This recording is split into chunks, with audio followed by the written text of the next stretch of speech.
In the winter of 1931, in the quiet backroads of Pine Ridge, Alabama, the nights carried a heavy silence that seemed older than the pines themselves. The air smelled of cold iron and damp soil, a reminder that the land held memories it refused to release. It was here that Thomas Reed, a soft-spoken black carpenter known for steady hands and a steadfast faith, tried to shape a life that guarded his family from the storms brewing beyond their door. The town was small, but the shadows were large, stretching across fields, porches, and hearts with equal weight. And on those nights when the moon dipped low, the world felt like it held its breath, waiting for something to break. Thomas had returned from the Great War, carrying scars he never spoke of, scars carved deeper in spirit than in flesh. Yet he carried himself with quiet dignity, as though each sunrise offered him one more chance to rebuild what history had tried again and again to take. Pine Ridge whispered about him, how he refused to bow his head, how he walked the main road with eyes unlowered, how he fixed the broken fences of neighbors who would never thank him. In a land ruled by lines unseen but never forgotten, Thomas lived on the edges of danger, with a grace that unsettled those who thought fear was the only language a black man should speak. But beneath his calm exterior lived a truth he never voiced. The world around him was shifting, growing sharper, more restless. A new group of riders had taken root in the county, men who believed their power grew stronger in darkness, their faces hidden beneath hoods that turned them into something less than human, yet more dangerous than any enemy Thomas had met overseas. Rumors whispered through the colored quarters that the riders were hunting for someone who had forgotten his place. Thomas felt the chill long before the knock came, sensing the way fate sometimes steps softly before it strikes loud. And when it finally came for him, the night would remember his answer for generations. The night unfurled with an eerie stillness as Thomas stepped onto his porch, the cold air settling against his skin like a silent warning whispered from the depths of the forest.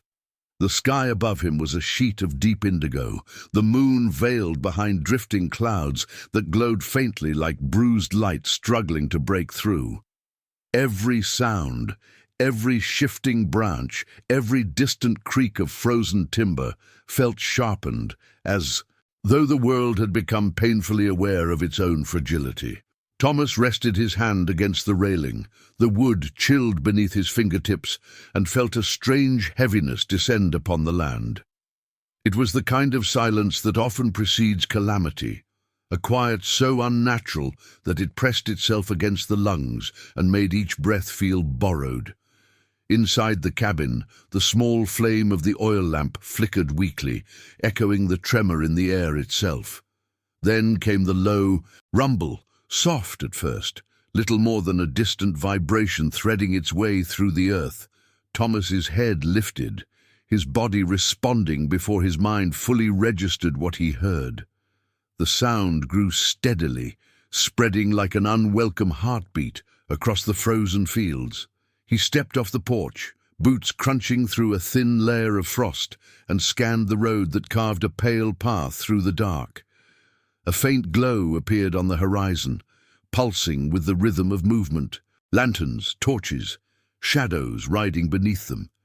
His breath formed a pale cloud that drifted upward, vanishing into the cold night as the truth settled firmly in his bones. They were coming, not stealthily, not cautiously, but with the brazen arrogance of men who believed the night itself bent in their favor. When the riders emerged fully into view, they did so with chilling precision, moving as a single line of pale ghosts rising from the darkness. Their white robes caught the moonlight, turning them into figures that seemed carved from the night's cold breath. The lead rider lifted a torch, its flame stretching upward in a violent flicker that cast warped shadows across the trees. Thomas felt the air tighten as the light revealed the coiled ropes at their sides, the steel glint of tools meant for terror. The cabin behind him seemed suddenly fragile, its thin wooden frame no match for the hatred that approached. Yet Thomas did not step back. He stood rooted, shoulders squared, the weight of every ancestor before him bracing his spine. The riders slowed, their horses snorting clouds of mist, and for a moment time itself held still, balanced on the edge of something irreversible. The riders halted just beyond the fence line, their torches sputtering in the cold wind, casting circles of trembling light across the frost-coated earth. Thomas could hear the horses shifting, hooves striking the frozen ground with uneasy rhythm, their breath rising in thick plumes that mingled with the smoke. The air felt charged, vibrating with a tension that clung to his skin like static. One rider leaned forward, the hood tipping slightly as though inspecting him with quiet calculation. Though their faces were hidden, Thomas felt their gaze settle upon him, cold, deliberate, and heavy with the presumption of power. The land around them seemed to shrink, the trees drawing inward, their branches quivering under the weight of what pressed through. The darkness, every detail sharpened, the smell of burning pitch, the rustle of horses' harnesses, the faint crackle of the torches as wax dripped onto the dirt. The lead rider nudged his horse forward, the animal's hooves thudding hollowly against the frozen soil. He lifted his torch higher, illuminating Thomas's face with a wash of orange light that danced across his cheekbones and deepened the shadows beneath his eyes. "Evening, boy," the rider drawled, his voice muffled behind the hood, yet dripping with a confidence carved from cruelty. Thomas didn't respond. The silence stretched between them, taut and dangerous, until the rider filled it with a sneer, audible even through the cloth. "Heard you've been forgetting who keeps order round here." Another rider chuckled, the sound low and mean, scraping against the night like a dull blade. Thomas felt a slow burn rise within him. Not fear, but a steadiness shaped from years of surviving moments just like this. Moments where a single word could shatter the thin barrier between threat and violence. When Thomas finally spoke, his voice carried with unexpected calmness, rolling across the cold air like a steady current. "You came a long way to say what you've been saying for years," he said softly, each word deliberate, grounded, unshaken. The riders stiffened, their torches flaring as the wind pressed against them. The lead rider leaned back in his saddle, the hood tilting as though anger had tightened. His jaw. "You got a smart mouth," he hissed. "Smart's dangerous."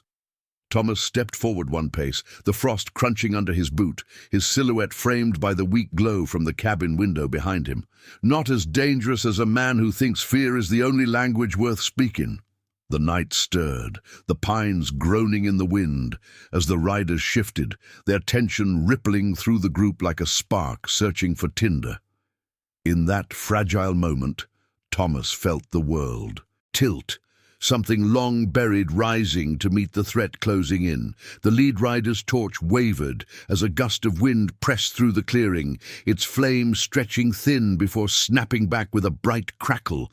The sudden flare lit the rider's hooded face from below, revealing the sharp curve of a clenched jaw beneath the cloth. "Step aside from that house," he growled, pulling a coil of rope from his saddle with slow, deliberate menace. The sight of it stirred something ancient.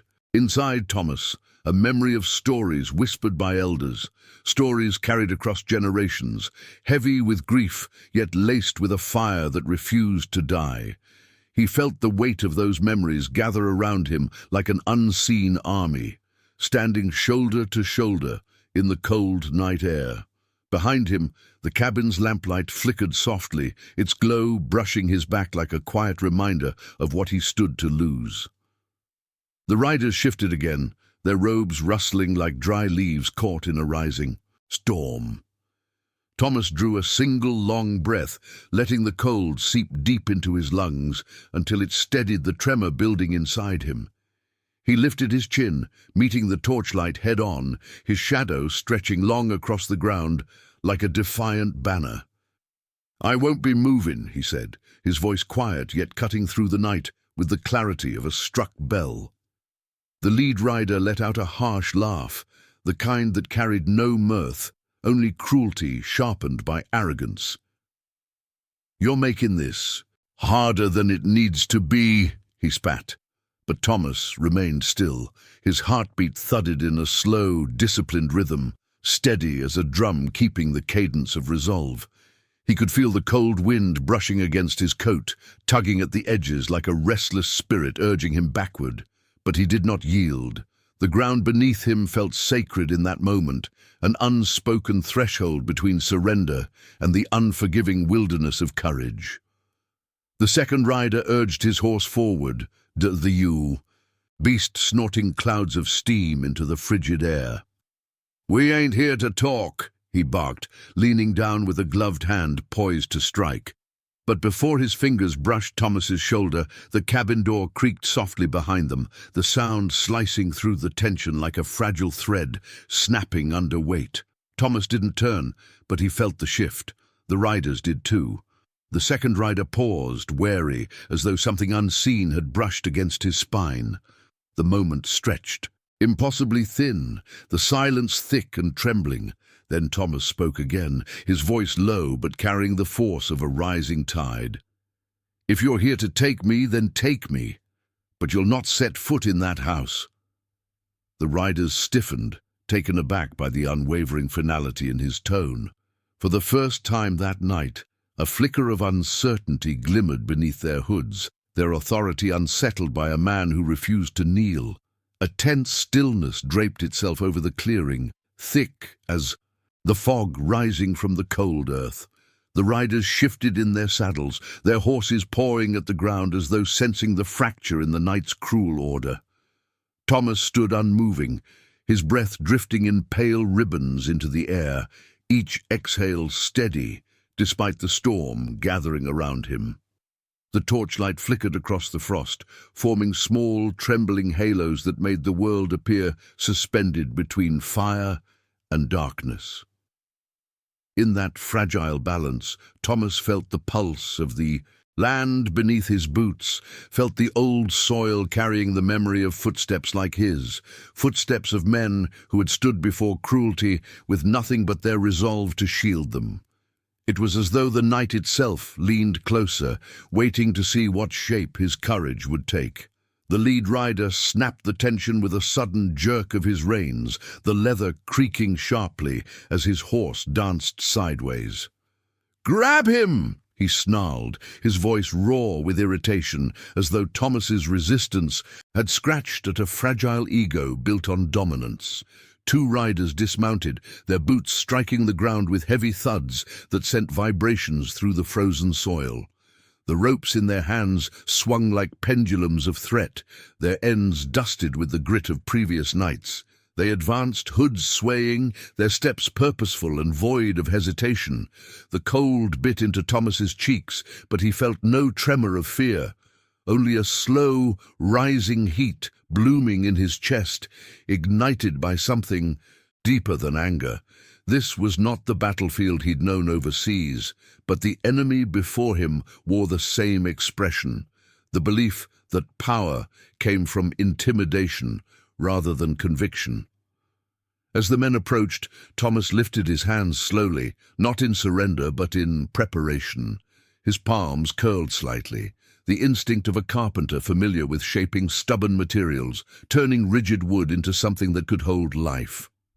The first rider reached for him, gloved fingers, outstretched, but Thomas stepped back with deliberate precision, refusing their grip. "You don't touch me," he said, each word carved from unshakable resolve. The second rider lunged forward, grabbing for his coat, but Thomas twisted sharply, the movement fluid, a memory of wartime training resurfacing with startling clarity. The rider stumbled, losing balance on the slick frost, his fall muffled by the layers of damp leaves beneath him. A murmur rippled through the group. Surprise, crackling like a spark against dry kindling. For the first time, the riders felt the night turn against them, not through violence, but through a man's refusal to yield. The fallen rider scrambled to his feet, his hood twisting awkwardly as he fought to regain his balance, the torchlight revealing the brief flash of humiliation, tightening his posture. The others watched, their silence pricked with tension, as though the night itself recoiled from witnessing a moment so contrary to the order they believed unshakable. Thomas stood firm, chest rising and falling with measured breaths, his shadow stretching long across the frost-laden ground.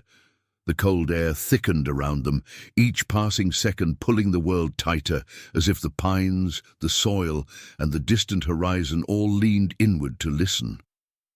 A faint wind stirred the branches overhead, scattering a cascade of brittle needles that landed softly at Thomas's feet, gentle reminders that the land remembered every injustice ever rooted in its soil. And in that remembering, the ground felt alive, humming with ancestral defiance. The lead rider shoved his horse forward, frustration slicing through his composure as he pointed the torch toward Thomas with an unsteady hand. "Enough of this," he snapped, his voice trembling with a mixture of anger and disbelief. "You think you're some kind of soldier?" At the word, a flicker crossed Thomas's eyes. Not pride, but the quiet recall of trenches, of nights, soaked in fear and mud, of men who had stood beside him under foreign skies, because courage had been their last remaining possession. He didn't answer the rider's mockery. He didn't need to. The silence that followed was sharper than any retort, heavy with truths the riders could not erase. The horse snorted and stamped, uneasy as its rider's anger seeped into the air. Thomas stepped forward just enough for the torchlight to illuminate the lines of resolve etched into his expression, calm that only deepened the rider's unease. "You want me?" Thomas said at last, his voice low, steady, resonant, carrying the weight of a man who had outlived fear too many times to bend to it now. The wind shifted as he spoke, tugging the smoke from the torches sideways, drawing shadows across the rider's robes like stains. "Then say it plain, but you will not take me like an animal." The rider closest to him hesitated, his grip tightening on the rope as doubt flickered behind the mask. Another shifted nervously in his saddle, the leather creaking beneath him as though the horse itself resisted moving closer. The night pressed in, thick with the unspoken realization that their familiar script, intimidation, dominance, submission, was unraveling in the face of one man's unwavering stillness. In that fragile moment, Thomas felt the air around him shift, alive with the quiet, emerging power of someone who refused to bow. And the riders, for the first time, felt the tremor of a force they had never prepared for, dignity that did not fear their shadows. The tension hanging over the clearing thickened until it felt almost tangible, a dense veil settling across the frozen earth. The torches crackled with restless flames, their light flickering across the riders' robes as if exposing every tremor of doubt beneath the fabric. Thomas stood rooted in the center of it all, his breath forming steady clouds that drifted upward into the cold night air. His stillness unsettled them. Men accustomed to seeing fear ripple instantly across a face now confronted someone whose calm rose like a wall they could not climb. The horses shifted nervously, their hooves scraping shallow grooves into the frost, as though they too sensed the unnatural balance tilting away from violence. The lead rider's grip tightened on his torch, the flame bowing sideways under the wind as he tried to steady his composure. But the night, vast and listening, pressed its weight against him, revealing cracks in the authority he believed immutable. A rider at the back finally broke the silence, his voice strained and muffled through the hood. "This ain't worth it," he muttered, his words fraying at the edges like worn thread. The others turned toward him with subtle jerks of surprise. Uncertainty was not a language they were meant to speak. The lead rider snapped his head in the man's direction, irritation flashing through the cloth mask. "You losing your nerve?" he growled, but even he couldn't hide the tremor creeping into his tone. The man didn't answer. Instead, he stared at Thomas with a kind of wary respect that only deepened the unease coursing through the group. It was as if, in that moment, they saw him not as a target, but as a man whose spirit stood unbroken in the face of their collective hatred. The wind swept across the clearing again, scattering cold air between them like shards of ice, sharpening every breath they drew. The lead rider straightened abruptly, forcing himself into a semblance of authority.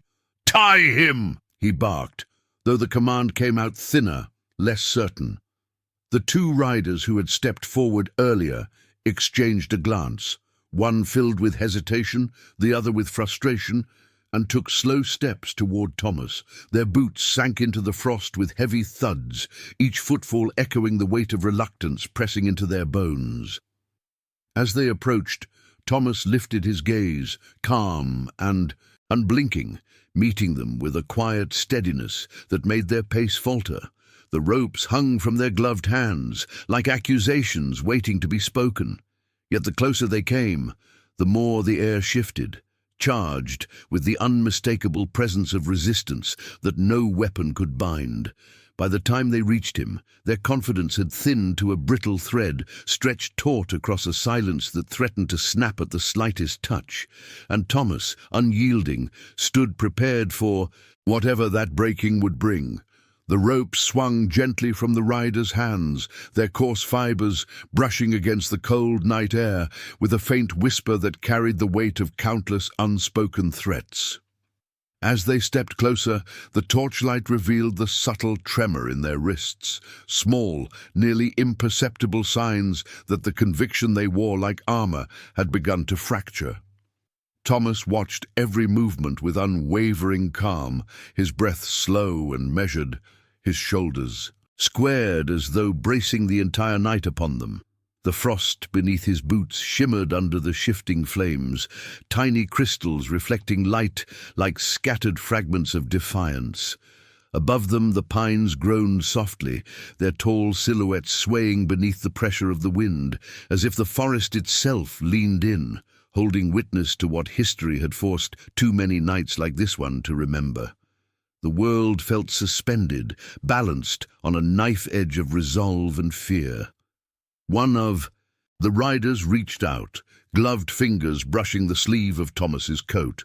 The touch was brief, barely a contact, but Thomas reacted with instinct sharpened by years of surviving threats that hid both in daylight and in shadow. He stepped back with a swift, fluid motion, his stance widening as his palms opened forward, not in surrender but command. The rider jerked his hand away as though burned, stumbling back half a step, the rope slipping slightly from his grasp. A ripple passed. Through the group, surprise, disbelief, something dangerously close to shame. The lead rider let out a sharp breath, the sound harsh behind his hood. "Grab him!" he snarled, but the edge of fear in his voice betrayed the confidence he tried so desperately to hold. The horses snorted and shifted, restless under the growing tremor of uncertainty that radiated from their masters. Thomas's voice cut through the tension before any man could move. "I said you will not touch me," he declared. The words deep, controlled, resonant, each syllable carrying the gravity of a man who had stood face to face with death before and learned that fear only holds power when given permission. His gaze was steady, unblinking, and in the torchlight it held a fierce clarity that made the riders pause, as if struck by an unseen force. The ropes that had once symbolized dominance now dangled uselessly, their purpose unraveling beneath the weight of his unshakable resolve. The night pressed, closer, colder, as though ready to seal this moment in the soil beneath their feet. And for the first time, the riders felt something they had never expected to confront in their midnight terror, an unarmed man whose spirit towered above their hate, refusing to bend, refusing to break. A murmur rippled through the group, thin and uneasy, moving among the riders like a cold draught slipping beneath a closed door. The torches flickered violently as the wind rose, sending spirals of smoke, Twisting into the dark sky, the lead rider shifted in his saddle, the leather groaning beneath his weight, as though even the horse sensed the unraveling of authority in the air. Thomas stood in the center of the clearing like a pillar carved from the earth itself, his stillness radiating a strength that reached beyond the limits of the moment. The frost at his feet sparkled under the trembling flames, tiny points of reflected light gathering around him like a quiet constellation. The forest around them seemed to inhale slowly, the pines leaning toward the clearing in a hushed anticipation. Everything, the air, the soil, the very darkness, felt charged with the weight of a truth no man present dared name. The second rider stepped forward again, the rope clutched tightly in his fist, but the certainty he had carried earlier was gone. His boots dragged faintly against the frozen ground, leaving shallow trails in the frost, as though he were being pulled not by conviction, but by expectation.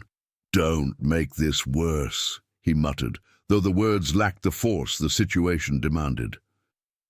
Thomas met his approach with calm, his eyes steady, shining faintly in the firelight, like coals stirred awake. "This is already worse," Thomas answered quietly, and the softness in his tone held more weight than any raised voice could have. The rider hesitated, the rope dangling between them, suddenly unsure whether advancing or retreating would be more dangerous. The tension tightened like a drawn wire, humming with the strain of forces, pushing against one another, fear, pride, defiance, legacy, each one begging to break first. Then another voice, older, rougher, rose from the back of the group. "Leave him!" the man growled, the words edged with frustration and something dangerously close to self-preservation. The others turned toward him, startled, their hoods shifting as they exchanged glances that betrayed the first cracks in their unity. The lead rider wheeled his horse around, torch flaring as he snapped, "What did you say?" The older man didn't flinch. He leaned forward over his saddle, his voice cutting through the air like a blade. "He ain't afraid," he said, "and men like him, they don't fall easy." The clearing fell silent, the firelight trembling across their robes as the admission settled like frost across their ranks. The riders, once brimming with cruel confidence, now found themselves facing a man whose unbroken spirit had become a mirror reflecting their own cowardice, and in that reflection they saw not dominance, but the beginning of their unraveling. The lead rider's torch flared violently as he jerked his reins, the flame bending in a burst of orange that briefly illuminated the sharp tension carved into the night. His posture stiffened with indignation, his pride stung by the dissent echoing from within his own ranks. "We finish what we came for," he barked, though the words wavered, stripped of the certainty they once carried. The horses shifted, uneasy beneath their riders' faltering resolve, hooves scraping shallow crescents into the frost. Thomas stood unmoved, framed in the subtle glow spilling from the cabin window behind him, his expression marked not by defiance alone, but by a solemn understanding of moments like this, moments where hatred teetered on the verge of collapsing under its own weight. The air around them buzzed with the fragile tension of men trapped between pride and fear, between the illusion of power and the truth staring back at them. One of the younger riders stepped forward, his voice trembling as he spoke. "We ain't killers," he muttered, though the uncertainty in his tone made the statement sound less like a conviction and more like a plea. The lead rider snapped his head toward him, fury simmering beneath his hood. "You speak when I tell you," he hissed, but his command lacked the iron grip it once held. The younger rider's hands faltered around the reins, his knuckles pale beneath the gloves as he tried and failed to conceal the fear creeping up his spine. Silence spread through the clearing again, thicker than smoke, heavier than the cold. It pressed against the rider's lungs, mingling with the bitter scent of pitch and frost. Thomas looked at the young man and saw something flicker behind the mask. Not hatred, but a boy swallowed by a legacy he did not understand, trapped in a role carved by men, older and crueler than him. Thomas stepped forward, the frost cracking beneath his heel in a slow, deliberate rhythm. The riders stiffened, startled by the movement, as though a boundary they had imagined immutable had just shifted beneath their feet. Thomas's voice rose, low yet carrying with it the weight of a quiet storm. "If you ride with evil long enough," he said, his gaze sweeping across each hooded face, "the man you were born to be disappears." The words landed heavy, sinking into the cold night like stones cast into deep water. A few riders looked away, their shoulders tightening as though trying to shield themselves from a truth they couldn't bear to face. The older rider, who had spoken earlier, lowered his torch, its flame shrinking to a faint glow, his silence speaking louder than any defiance. And in that fragile moment, the night itself seemed to shift, no longer a silent accomplice to terror, but a witness to the slow, unraveling collapse of the cruelty that had gathered there. The clearing grew colder as the weight of Thomas's words settled over the riders, seeping into the heavy folds of their robes, like frost creeping across glass. The torches sputtered in the wind, their flames shrinking as though the night itself wished to extinguish the darkness brought to his doorstep. The lead rider shifted uneasily, sensing the cracks forming beneath his command, his authority slipping through his grasp like sand pouring from a clenched fist. His horse pawed at the ground, snorting clouds of warm breath into the frigid air, agitated by the tension rippling through its rider. Thomas remained still, his silhouette outlined by the thin glow of the cabin lamp behind him, a quiet beacon against the oppressive gloom. And though he stood alone, the moment felt crowded by the unseen strength of every ancestor who had refused to bow under the same threatening shadows. The older rider's voice cut through the silence, like a rusted hinge groaning open.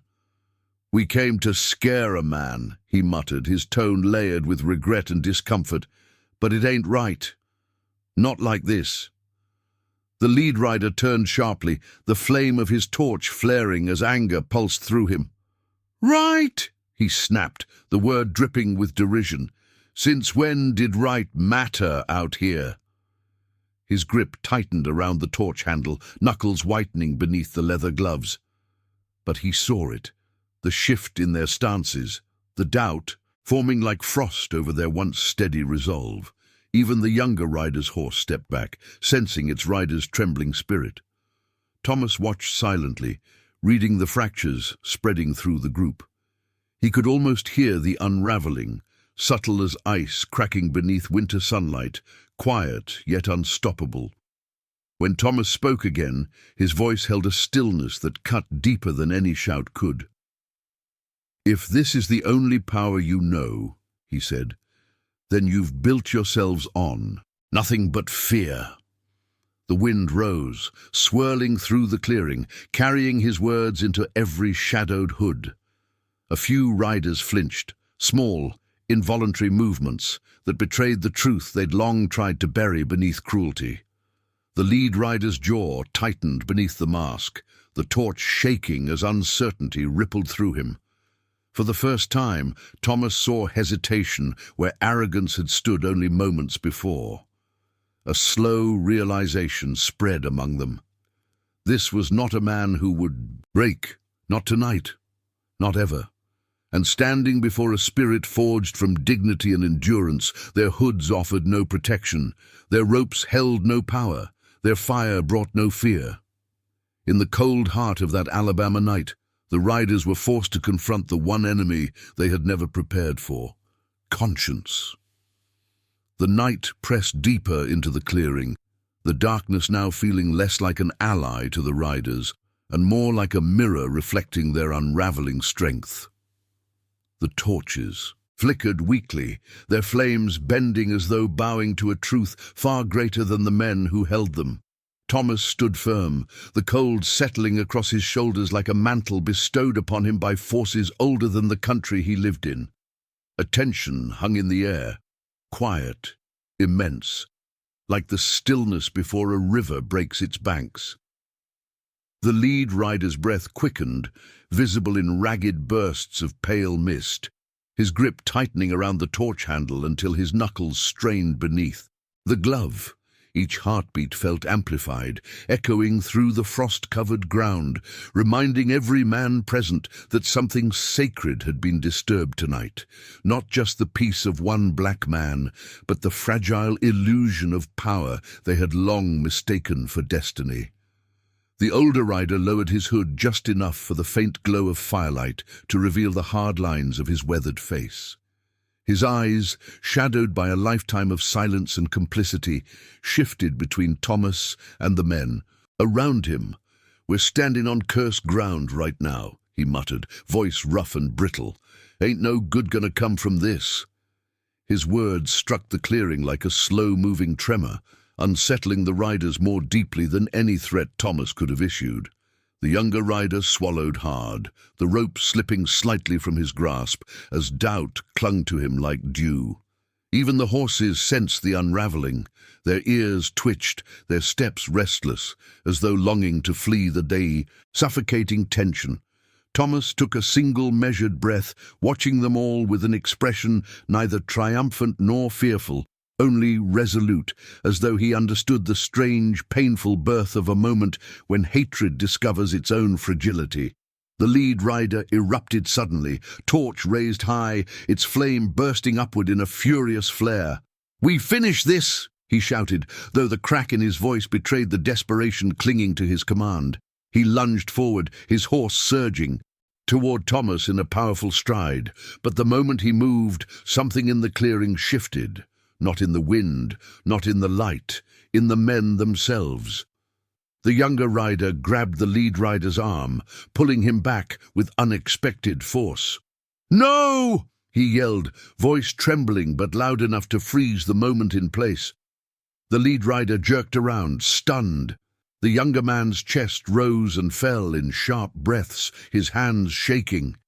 "Not tonight," he said, voice cracking. "This ain't justice. It ain't even cowardice. It's madness." The clearing fell into a stunned, breathless silence, broken only by the faint, steady sound of Thomas's breathing. Calm, grounded, unbreakable. The lead rider recoiled as if struck, his torch dipping dangerously close to the frost-stiff grass before he yanked it upright again. The fire cast wild shadows across his hood, etching his anger into shapes that flickered and collapsed with each uneven breath he drew. The other riders watched. Their earlier bravado drained into a hollow quiet that clung to them like a second robe. Even the night seemed to hold its breath, the pines standing motionless beneath the moon's pale glow, as though refusing to bear witness to a final act of senseless violence. Thomas remained unmoving, his posture calm and unyielding, his eyes fixed on the lead rider with a steadiness that unsettled the man more than any weapon could have. The silence between them deepened, stretching across the clearing like a chasm carved by centuries of unspoken suffering and unbroken resolve. When the lead rider finally spoke, his voice was reduced to a bitter rasp. "You'll regret this," he spat, though even he seemed uncertain whether the words carried any power. The younger rider stepped between them, an act unthinkable moments before, his body trembling, yet standing as firm as the fear would allow. "We came to scare a man who ain't scared," he said, his voice cracking, "and now we're the ones looking like ghosts." His admission cut through the clearing with the sharpness of cold steel. The older rider nodded slowly, lowering his torch until its flame cast only a faint halo of light around his boots. One by one, the others followed, their shoulders sagging beneath the weight of a night that had shown them more truth than their hoods could hide. And in their silence, they acknowledged what none dared say aloud. Power built on terror collapses the moment courage refuses to kneel. The lead rider gave a sharp tug on his reins, turning his horse abruptly toward the road. The others followed, some reluctantly, others with visible relief, their torches dimming as they retreated into the darkness from which they had come. The clearing slowly breathed again, the wind weaving through the pines in long, solemn sighs. Thomas watched until their silhouettes vanished completely, swallowed by the night. Only then did he let his shoulders ease, his breath spilling out in a slow exhale that echoed like a prayer released into the cold sky. Behind him, the faint glow from the cabin window flickered softly, warm and steady, like a promise waiting for him to return. Thomas stepped forward, the frost crunching beneath his boots, feeling the weight of the moment settle deep within him. He had stood alone against hatred's shadow and remained unbroken. And as he opened the cabin door, the night behind him carried not fear, but the quiet, enduring strength of a man who had learned that dignity, once claimed, becomes a light no darkness can extinguish.